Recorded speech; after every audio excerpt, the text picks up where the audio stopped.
नमस्कार मित्रांनो, मी Shashikant Patil, Nature Spark Pure Desi Poultry फार्ममध्ये आपलं स्वागत आहे. तर आज आपल्याकडं जवळपास जत म्हणजे जो जिल्हा आहे हा सांगली जिल्हाचा आहे. फक्त आमच्यापासून एक 150 किलोमीटर अंतरावरून आपल्याकडं पिल्लं न्यायला आलेली आहे. तर हे पहिले काय करत होते, तर सुरुवातीला यांचा डेअरी फार्मसुद्धा म्हणजे पहिला सुरुवातीला यांच्याकडे डेअरी फार्म आहे. तर डेअरी फार्म बरोबर हा एखादा जोड व्यवसाय करू इच्छितो. तर आपण त्यांच्याबद्दल त्यांचं नाव आणि ॲड्रेस या गोष्टी आपण त्यांच्या विचार तर तुमचं नाव आणि त्या पद्धतीने आम्हाला आमच्या विवरण सांगा. नमस्कार, माझं नाव शुभम राजेंद्र बागेळी, राहणार असण, तालुका जत, जिल्हा सांगली. तर आता आपण नवीन फार्म उभं करताय, तर त्याचं नाव कसं आहे तुमच्या? समृद्धी ॲग्रो फार्म सांगली. ओके. तर आता आपण पिल्लं न्यायला मी जाणारच आहे थोड्या वेळामध्ये. तर थोडंसं फार्मबद्दल काय तुम्हाला एक दोन शब्द सांगता येतील?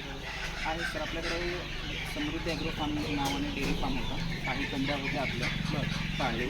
तर जोडधंदा म्हणून एक कुक्कुटपालनकडे वळायचं आणि त्याला एक प्रोफेशनल बिझनेस बनवायचं, हा आमचा एम आहे. त्यासाठी आज आपण तुमच्याकडे पक्ष्यांची ऑर्डर घेतलेली आहे आणि त्या माध्यमातून आपण एक सुरुवात करायची. चालेल. आता काय करू, आपण पक्षी घेऊ आणि त्या पक्षाबद्दल सुद्धा आपण एक तर आज आपल्याकडे जतकडून 1000 पिल्लांसाठी बुकिंगसाठी आले होते. तर आज त्यांना आपण प्युअर देशीची एका दिवसाची 1000 पिल्ले दिलेली आहेत. तर त्या पिल्लांच्याबद्दल त्यांना काय वाटतं हे तो आपण बघूया. काय असं वाटतं पिल्लांना? नमस्कार.